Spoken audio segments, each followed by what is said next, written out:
And a very big warm welcome also to my good friend Steve Dansiger, who I've known now for a couple of years, and we come from the same background.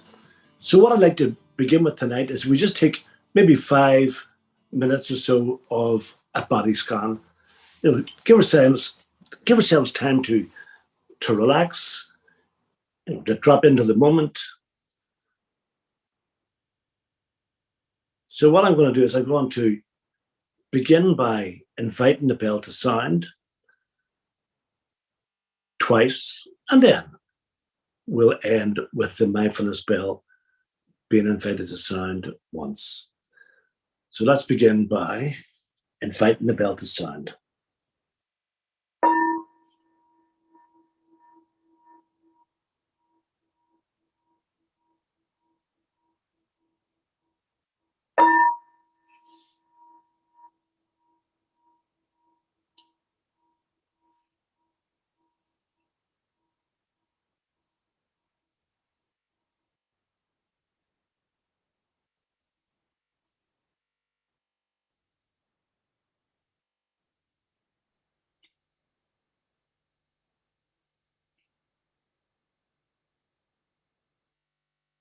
Begin by bringing your attention to your attention. Notice what's happening now without judging, analyzing, or interpreting.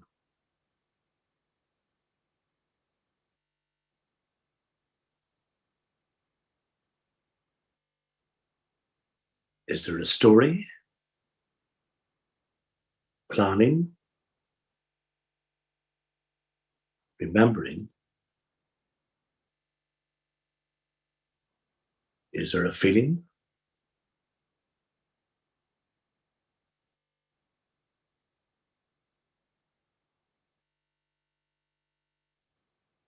Now gently give yourself permission to shift from doing to being.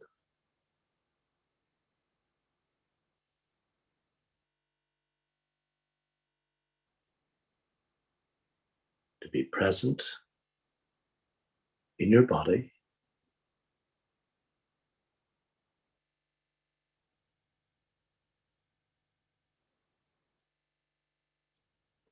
see if you can notice contact with the floor.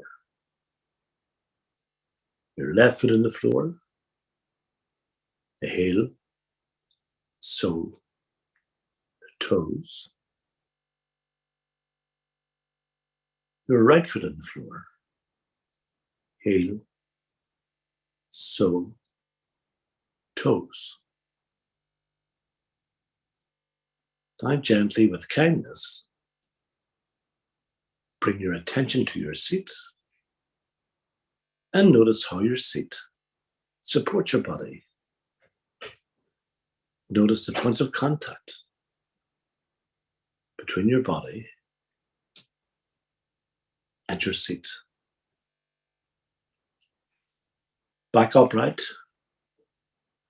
not too tight, not too loose. Relax your shoulders, head upright, as though you're balancing a book on the crown of your head.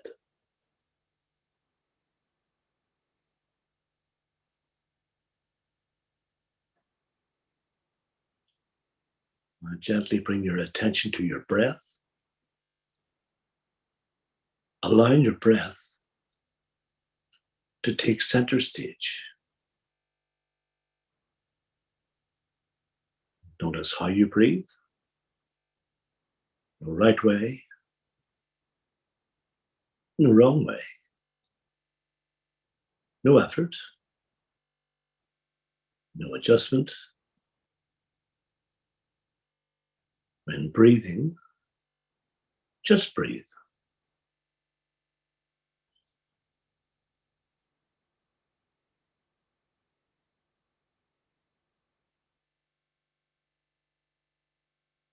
Your breath is always present. Not a future breath, nor a past breath.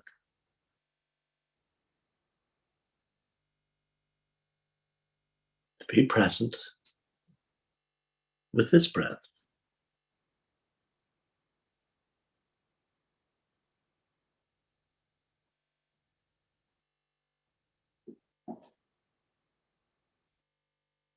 And as you breathe in, see if you can follow your in-breath as you breathe in.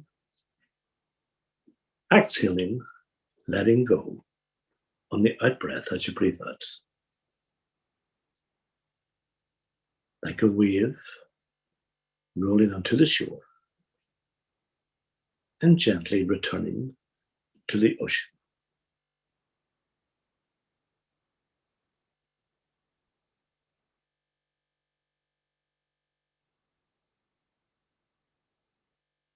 Your mind wanders, that's okay.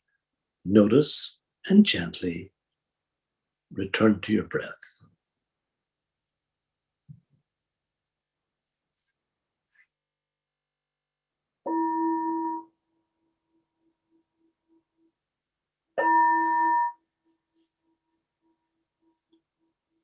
Good stretch, good yawn, good screen, good gel, good morning, good afternoon, good evening, wherever you are. And welcome, my good friend, Steve. Are you there, Steve? Here I am. There he is, yes, smiling as ever. Good to see you, Steve. Good to see you. Good to see you too. Steve, let's begin with a bit of a lightning tour, of Steve Dansiger, the past, right through to the present. So I was born in New York and raised there until I was 6. And then when I was a child, we moved to the suburbs. And upon moving to the suburbs, I got skipped a grade. It was a big thing in the 70s. If you got straight good marks for a semester or so, they bumped you up. And unfortunately, I got bumped up into a group of pretty bad bullies. And so I began my sort of seeing the world as maybe not so as safe and good as I thought it was. And then when I was 12, unfortunately, my cousin, who was a older brother figure to me, passed away when he was in a New Year's Eve drunk driving accident. Someone else was the drunk driver, and he was 18. And I don't remember thinking, I am now going to go find a solution to this, but the solution arrived. Like that summer, I was at a summer camp, and the counselors there were bringing alcohol and cannabis to the 12-year-olds. And so I started, and I really did find it to be, in that moment, I was like, number one, it's a solution to that, my feelings around my cousin. And I also noticed that, I was a little guy, and I felt like I was about 6'5". I was the funniest guy in the room. I was the smartest guy in the room. And then the next day I was hungover, like worse than I was a migraine sufferer as a kid, and I was hungover worse than any migraine. And I still was like, okay, what time are we starting tonight? So that's how that started. And it really was a problem, I would say, by age 14. And I left for college when I was 16, just after having played my first gigs as a 16-year-old at CBGB's in Max's Kansas City and the other punk rock clubs in New York. I was a drummer. And so that set me up for having a big head. I was like, I'm a rock star. And I showed up to college and I was like, I'm a rock star. And so all the drug dealers were like, oh, well, you're our customer then, right? And so I went off into just oblivion, essentially, for a couple of years, and came out of that oblivion through the hospital at the university at the beginning of my third year. And so the way I used to say it in what do you call it? job interviews early on, I would say. I then went to pursue my music career, which is not untrue, right? I did, and I toured. I made records. I call it fame adjacent. I had a good time, but I also developed a worse and worse problem to where I was in the emergency room several times for alcoholic gastritis and other doings. And so, fortunately, what happened for me was my girlfriend at the time was best friends with someone who had 4 years in AA, and she started to attraction, not promotion me. She was just like, every now and then she'd say, "Want to go to one of these things I go to?" And it took about 7 months, even though I was suffering so much. And finally I went. What happened was I had an experience at my very first meeting. That was my, everyone has their story. And the experience was I saw all the people that I used to see on the bar stools or at the clubs that I had not seen in a while. And some of them were, the cool kids. And I was like, oh, and then I saw what they were doing, which was this whole 12-step thing. And I saw the word God, which, by the way, became a no-go word for me the day that my cousin passed away. I broke up with any such thing. And so I looked around, I was like, everyone was smiling and the whole bit. And I was like, all right, I'll try it. And, that was March 9th, 1989. And it's been continuous since then. So, and then my experience in as a 12-stepper has been, I'll just say a couple things about that. One was in New York, we had this adage of, they told me it was a bridge back to life. It turned out to be a tunnel to other 12-step programs. So I've availed myself of other rooms. I was told do 90 meetings in 90 days. I did 380 meetings in 90 days. I was just a meeting maker. And in New York, it was easy to do. You just walk around town. There's meetings 24/7. And so then how do I get here? Meeting Frank and all that was 4 months sober. I got taken to a AA retreat at a Zen Buddhist monastery. And that whole deal was like my new friend in AA was like, "Hey, you want to go on a retreat, an AA retreat?" I was like, "No, that sounds dumb." And then he's like, "It's at a Zen Buddhist monastery." I was like, "Ooh, let's try that." And I've been sitting that way ever since. And I started teaching mindfulness probably about 25 years ago. In any case, that retreat led to everything else in my life, basically. And the next thing that happened for me was I got career counseling that was pointed towards people with alcoholism, people with addiction, New York State run program. I became a high school English teacher, and I loved it. I just loved it. It was like they were my peers, I was a newly sober alcoholic and they were adolescents. We fit together just fine. And then there was racial unrest in the neighborhood where I was teaching. And I was taught by my grandpa, anything like that happens, you go towards and you see how you can help. And also I got very fortunate that a whole host of nonprofits came in to train us how to help. And that led to a 15-year career as a diversity, equity, inclusion, and justice trainer, conflict resolution trainer, anger management trainer, mindfulness trainer. And so at the same time, I sobered up enough to where I was like, I could play music again. And I got another record deal. So I got to tour around as a sober person, which was really fun. I've been thinking about that and talking to my old friends who I did it with a lot lately. And it was just such a different experience, being creative, with a clear head. And I moved to Los Angeles in 2002. Some of my friends had become therapists. They had moved out here and become therapists. And they said, "Hey, join us." And I had that same experience with the retreat. I was like, "No, it sounds too hard. I'll find a different job." And then I got invited to run a group, an anger management group and a life skills group at a rehab. And I was like, "Oh, this is what this is. I like this." And so I went back to school.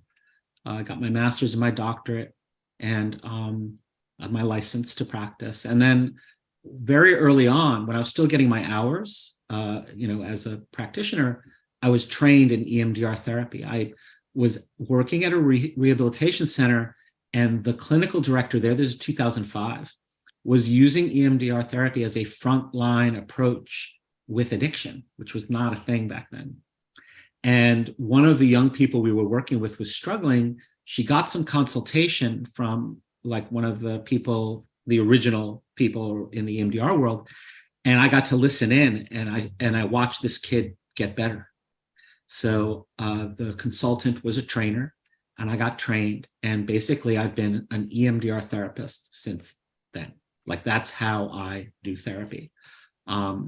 And so the couple of things that he taught me at that time that made it so it was this way was, he said, EMDR therapy is a complete psychotherapy. Like, you can just be an EMDR therapist. And he said, also, I asked him, I said, is this a mindfulness-based thing? And he was like, yeah, but we don't tell anyone that. And I was like, okay, all right, I'm in, right? And so, so since then, I'll wrap this part of it up by saying, in 2015, I was kind of burnt out a little bit, and someone approached me because I was going to like leave the field and, I don't know, see if they were still giving out record deals or something. I don't know. And I was offered the opportunity to be a clinical director at a Buddhist rehab. And I was like, oh, okay, I haven't done that. And I set that up, and then I set that up for it to be that mindfulness, Buddhist psychology, and EMDR therapy would be the primary clinical practices. And so I did that for 3 years in 2 centers. And in the end, it worked really well. And so now I help centers all over the US and starting to do so in the internationally to set their centers up that way, to where mindfulness and EMDR therapy can be the sort of at the center of things. And it's not an either or, it's not a replacement thing. What I found about EMDR therapy is that it's incredibly inclusive. So if I'm working a 12-step program, works perfectly inside it. If I'm not working a 12-step program, it works perfectly inside it, right?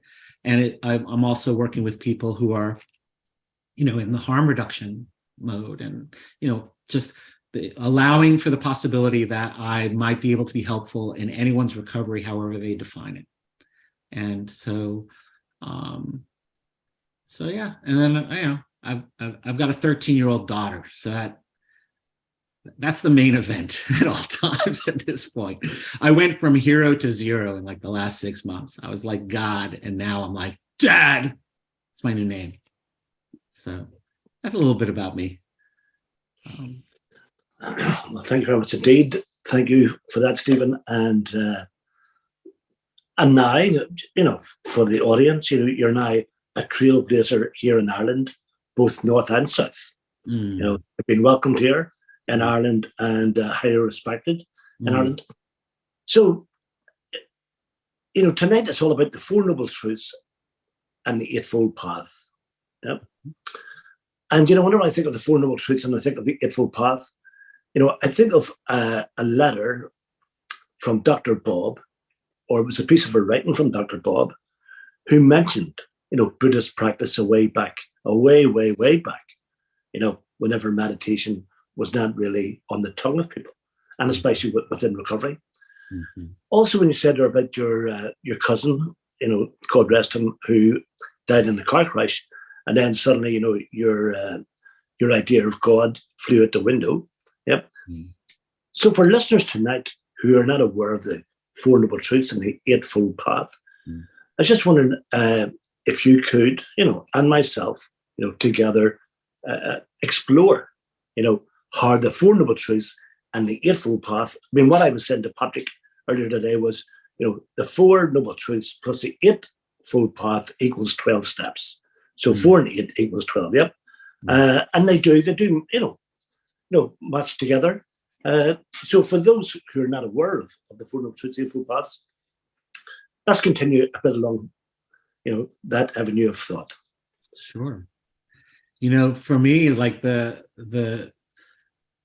thing that came to me, it was before I was offered doing the Buddhist recovery piece, but I was introduced to that piece of writing. It was a pamphlet. It was a pamphlet that Dr. Bob and I think Bill Wilson both.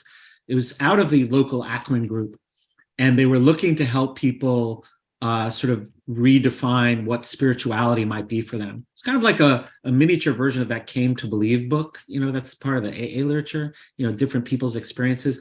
In any case, it's the 1940s, it's Ohio.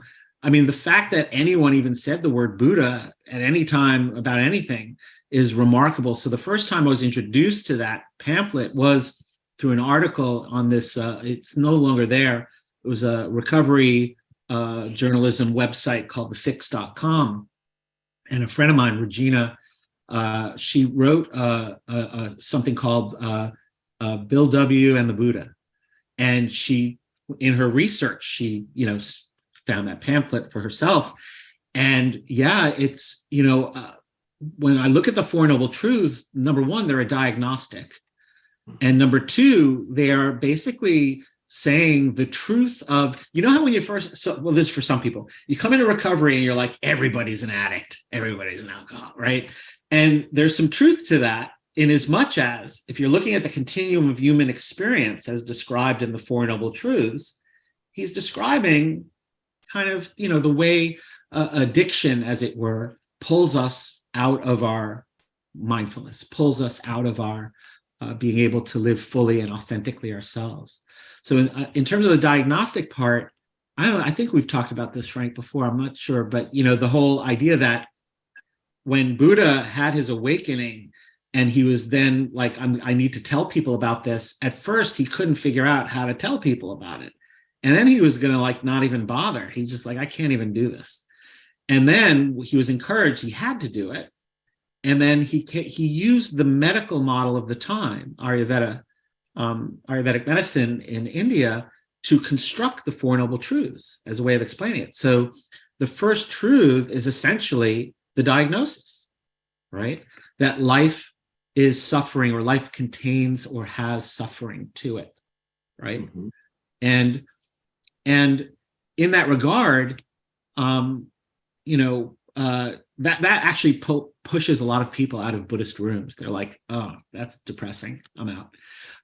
But the other thing is that the word dukkha, the Sanskrit and Pali word dukkha that describes suffering, has another translation, which is unsatisfactoriness, right? So what that states is it's that continuum of human experience, right? There's suffering, like old age, sickness, and death. And then there's, there's too much traffic on this freeway, any of which can turn me into, crazy, right? And so that's the diagnosis. And then the second truth is the symptoms and the causes, right, of the suffering, which is not the pain of life. It's not the traffic. It's not even the old age, sickness, and death. It's my response, reaction, my relationship to all that, right? The craving, the clinging, the aversion. I don't like this, or I want more of this, right? And that puts us into a state of fill in the blank, right?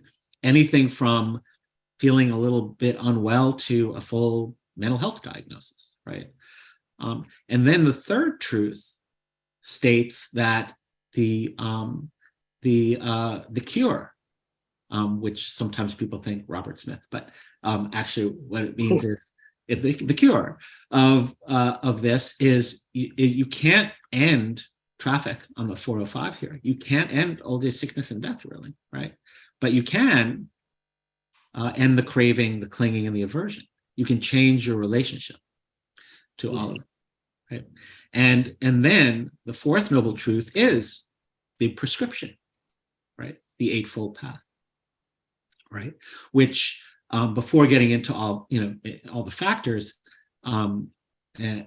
it's looking at it's really a comprehensive addiction treatment program, and it's also an encapsulation of the science of like Buddha didn't have brain scans, but he kind of intuited the amygdala and the hippocampus and the limbic brain hijacks everything and starts calling the shots, and then things don't get processed fully, as we talk about in EMDR therapy, fully to the neocortex, and leaves the person, in a state of trauma response, right?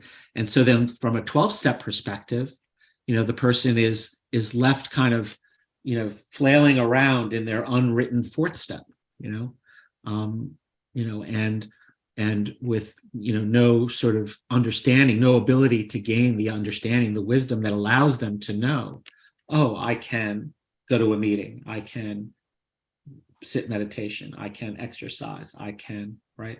So I just love how they're, like you were saying about the 4 + 8 = 12 and all the other ways that it kind of connects. And I love how you put the Four Noble Truths there, and also and how that leads into the Eightfold Path. And for me, I think something which people, especially since the popularity of mindfulness today, right? It's almost as if people are dipping their toes into the water. Yep. But I think if you want the full experience, a bit like if you're in AA, you got to live the 12 steps. It is the 12 steps. It's not 4 of the 12 steps. It's not 8 of the 12 steps. It is the 12 steps. Yep. But then when we go into the Eightfold Path, the Buddha is now telling us this is what you got to do. You got to go into the right livelihood. Yep. Right thinking, right action, etc., etc. And I think this is where going back to what you said earlier on about someone goes into the Buddha hall or whatever, and then it's when they hear the word suffering, it's like, oh no, I want to party. I want to hear all about happiness. Yep. So can we go a wee bit? Just we're of time here, right? Sure. So can we go along the Eightfold Path a bit? Maybe once again. I mean, you described the four noble truths to a T, and I think for those who are listening, to understand, that if we have this will, right, and the core of our will, right, would be the Four Noble Truths and your daily practice. And then the spokes of the wheel would be the Eightfold Path. So maybe let's take a few minutes exploring the Eightfold Path. Sure. So the Eightfold, in reference to your talking about how people are dipping their toes into mindfulness, there's some of the factors have been accented more than others. So one of the things that I like about approaching Buddhist psychology and Buddhist practice as a recovery path or a recovery tool is to, as you just said, work with all 8 factors, right? And so the first 2 factors are nicknamed or named the wisdom factors, right? Which is the right thinking or right understanding. The way that I put that in recovery terms is when I was still actively using, or I hadn't been yet introduced to recovery, I had, the wisdom that I had, right? I knew how to get certain things done, particularly what bars opened when, and, those kind of things. And then the second factor after right thinking and wisdom is right intention, right? And that was one of Buddha's biggest sort of like discoveries, as it were, or what he taught was a little different than a lot of other teachers, where he just really realized that thought precedes action. And so intention is set off of current wisdom, right? So when I was drinking and using, it's like, I know that guy's going to be on that corner at that time with that stuff. So I'm going to set my alarm for 15 minutes before that. That's my wisdom. And then I set the intention and I do action. Then it becomes like, I know that meeting is at that time and I can maybe ask that person to sponsor me. And, and so the wisdom builds and changes. And then my intentions are being set from a new wisdom set. So then the 3 next factors are the ones that a lot of mindfulness practicing of the last decade has kind of like, maybe, maybe not, right? Which is the ethical factors, or the doing this in real life, as opposed to just having a practice and becoming a little more focused and calling it a day. Is, right speech, wise speech, and, sort of summarizing it, unharmful speech, right? And then right action, like all the stuff that I do in a day. And then here's the one that really caught me, was right livelihood. Like in my work, am I not being harmful? Am I being harmless? Am I being helpful? And so all of those, the intentions, we do those things. And then Buddha's real, his secret sauce was mindfulness, meditation. So the last three factors are dedicated to that, which is making the effort towards practice, and then developing mindfulness, many definitions, but the Kabat-Zinn one works well, non-judgmental present moment awareness. And then working also with concentration, right? That's single pointed, the focus, and that they work together. And then what happens is it's not all linear, but all of that then brings me back, and my wisdom is new. My wisdom is new every moment, right? A little bit more learned all the time. And then I get to set my intentions. And part of that wisdom is, yeah, that didn't work. Don't do that again. That hurt that person. And so there's so many links to the work that we do in 12 steps that allows us to do what we do in Buddhist practice, which is to just course correct. Yes. So. And then the beauty of sitting, I'm just wondering what it was like for you, as you said, your friend says, come on this retreat, you know what I mean? And, again, for people in the room, and I know, I know that way back in the beginning for me, as with the Tibetan teacher called Pancho Rinpoche, and, he was aware of my addiction, and he was also aware that, to sit too long will be, would agitate me in a way, right? So he said to me to sit for 5 minutes, right? But, I thought, no, it's got to be 20, it's got to be 25, it's got to be 30, it's got to be 40. But what I do know now, through the course of time, is that it's about beginning, as you said, right? And then there's something about whenever we sit, we also reset. It's almost as if my internal compass, can go off maybe 2 or 3 degrees. Yes. Yep. To the point that I'm not really aware of it because I'm caught up in the crosstown traffic. Yep. But what happens is whenever I bring the mind home, and then I'm able to sit, something happens whenever the mind begins to settle, and then I'm able to, to dive deep to what I would describe as probably the motherboard. Yep. To connect with the motherboard, and then in connecting with the motherboard, then suddenly, the compass then realigns itself. Yep.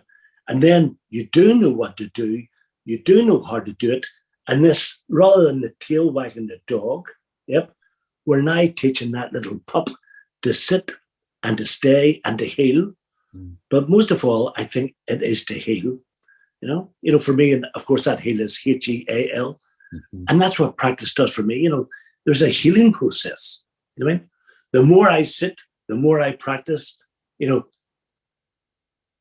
we begin then to wake up. I would call it the art of falling awake. So it's about to be awake, to be aware, to be alive, and most of all then to be authentic. Because, the alky of my type, I would have a PhD in mind. I could lie about anything, anytime, rob Peter to pay Paul. Yep. But whenever we begin to practice, right, then that sort of frozen Frankie begins to thaw.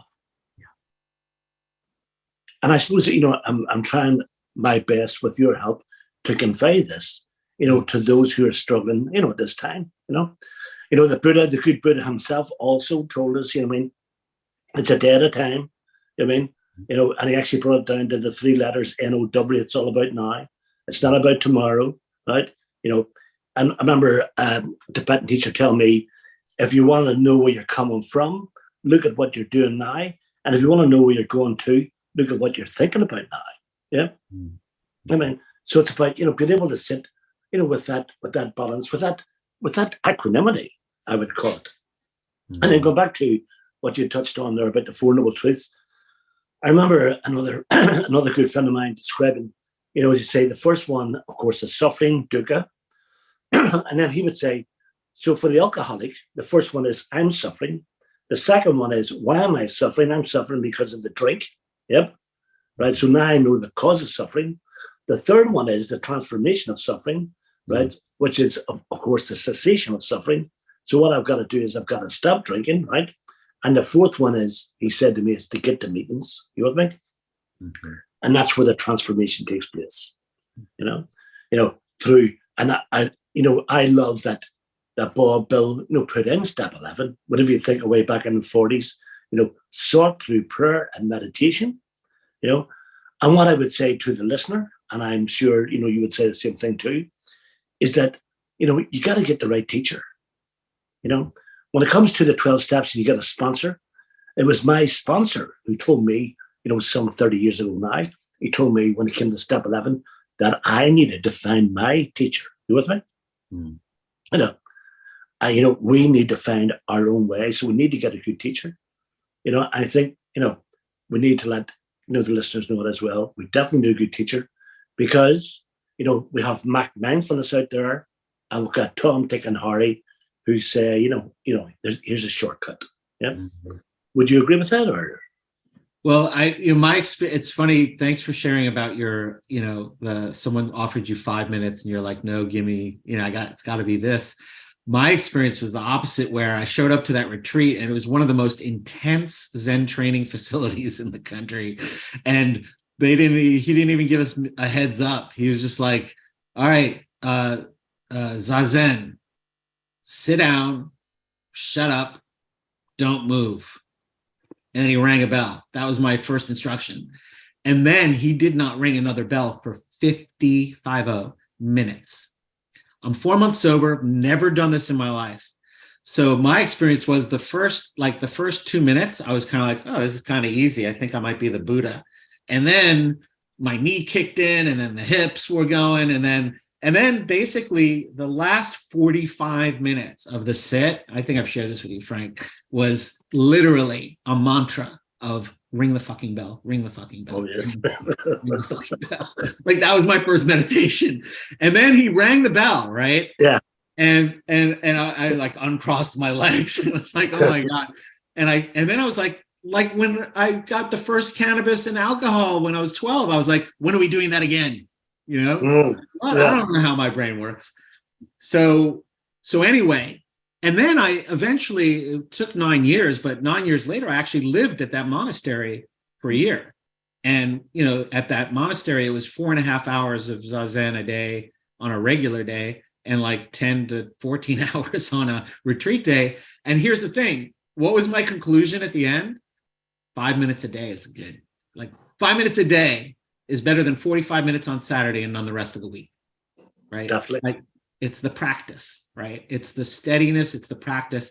And, if I'm doing 5 minutes a day, I'm going to eventually be like, yeah, let's see what happens when you do 10, right?